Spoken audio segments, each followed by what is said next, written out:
Welcome to recipe with Kaveri locks. ಇಲ್ಲಿ ಈಗೇನು ಮಾಡೋಣ ಅಂದ್ರೆ ಮಾವಿನಕಾಯಿ ಚಿತ್ರಾನ್ನ ಮಾಡೋಣ ಬನ್ನಿ. ಮೊದಲು 1 ಸ್ಪೂನ್ ಆಗೋಷ್ಟು ಮೆಂತ್ಯಕಾಳು ತೊಗೊಬರಿ, ಆಮೇಲೆ 1 ಸ್ಪೂನ್ ಆಗೋಷ್ಟು ಸಾಸಿವೆ ತೊಗೊರಿ, ಎರಡನ್ನು ಕೆಂಪಾಗುವವರೆಗೂ ಹುರಿರಿ. ಕಾಯಿ ಆಡಿಸಿ ಹುರಿಬೇಕಿಲ್ಲ ಅಂದ್ರೆ ಒತ್ತಾಗೋದು. ಹುರಿದ್ಮೇಲೆ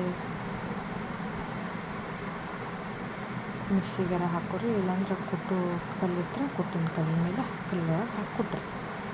ಆಮೇಲೆ ಇಲ್ಲೇ ಒಂದು ಈರುಳ್ಳಿ ತೊಗೊಂಡ್ರಿ, 2 ಮೆಣಸಿನ್ಕಾಯಿ, 2-3 ಸ್ಪೂನ್ ಕಡಲೆಬೇಳೆ, 4 ಸ್ಪೂನ್ ಶೇಂಗಾ ಕಾಳು, ಕರಿಬೇವು, ತುರಿದ ಮಾವಿನಕಾಯಿ. ಇಲ್ಲಿ ಮೆಂತ್ಯಕಾಳು ಸಾಸಿವೆ ಅದನ್ನು ಕುಟ್ಟಾಕತ್ತೆ ನೋಡಿರಿ. ಕಲ್ಲ ಕುಟ್ಟಿದ್ರೆ ಚಲೋ ಆಗ್ತೈತಿ. ಸಣ್ಣ ಕುಟ್ಕೊಂಡು ಈಗ ಒಗ್ಗರಣೆ ಹಾಕೊಂಡ್ರಿ.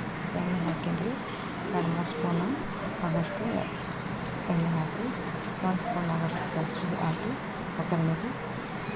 ಆಮೇಲೆ 1 ಸ್ಪೂನ್ ಜೀರಿಗೆ ಹಾಕಿ,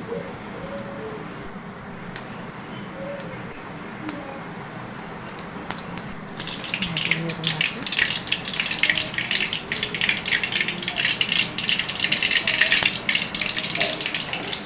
ಇವೆಲ್ಲ ಚಟಪಟ ಆದಮೇಲೆ ಈ ಕಡಲೆಬೇಳೆ ಹಾಕಿ ನಂತರ ಕಡಲೆಬೇಳೆ ಹಾಕ್ಕೊಂಡು ಶೇಂಗಾ ಕಾಳು ಹಾಕಿ ನಂತರ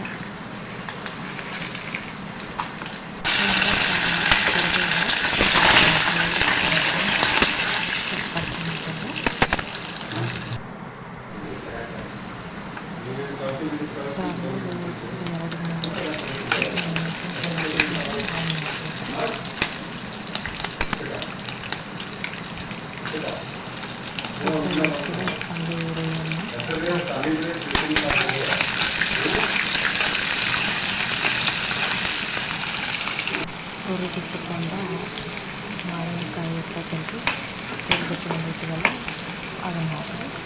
ನಮ್ಗೆ ಹುಳಿ ಜಾಸ್ತಿ ಬೇಕಂದ್ರೆ ಜಾಸ್ತಿ ಹಾಕಿ, ಇಲ್ಲಪ್ಪ ಅಂತ ನಾವು ಹಾಕಿನಲ್ಲ ಅಷ್ಟು ಪ್ರಮಾಣ ಹಾಕಿ ಸಾಕು. ಮತ್ತು ಪುಡಿ ಮಾಡಿಟ್ಕೊಂಡಿದ್ದೆಲ್ಲ ಮೆಂತ್ಯಕಾಳು ಜಾಸ್ತಿ ಅದನ್ನು ಹಾಕಿ, ಅದನ್ನು ಹಾಕಿದ್ಮೇಲೆ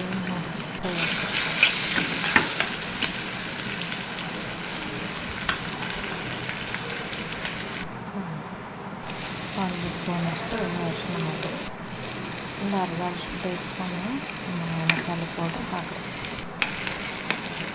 ಹಿಂಗಾಗಿ ಆಮೇಲೆ ಒಂದು ಸ್ವಲ್ಪ ಹುಳಿ ಅಂತೇಳಿ ಒಂದು ಸ್ವಲ್ಪ ಸಕ್ಕರೆ ಹಾಕಿ, ಅದಕ್ಕೆ ರುಚಿಗೆ ತಕ್ಕಷ್ಟು ಉಪ್ಪು ಹಾಕಿ, ಮತ್ತು ಆಡಿಸಿ ಎಲ್ಲ ಕಲ್ಲು ಇರ್ತೈತಲ್ಲ, ಕಲ್ಲು ಹಾಕೈತಂದ್ರೆ ಅದೆಲ್ಲ ಕರಗಬೇಕು. ಆಮೇಲೆ ನೋಡ್ರಿ ಮಾವಿನಕಾಯಿ ಚಿತ್ರಾನ್ನಕ್ಕೆ ಮಾವಿನಕಾಯಿ ಹುಳಿಯರ ರೀತಿ ಗೊಜ್ಜೆಲ್ಲ ರೆಡಿ ಆಗುತ್ತೆ. ಇಲ್ಲಿ ನಾನು ಅನ್ನ ಮಾಡಿಟ್ಕೊಂಡಿದ್ದೀನಿ, ಅದಕ್ಕೆ ಮಿಕ್ಸ್ ಮಾಡೋದು ಬಂದು ಕಲಿಸಿ ನೋಡಿರಿ ಮಾವಿನಕಾಯಿ ಚಿತ್ರಾನ್ನ ರೆಡಿ ಆಗುತ್ತೆ.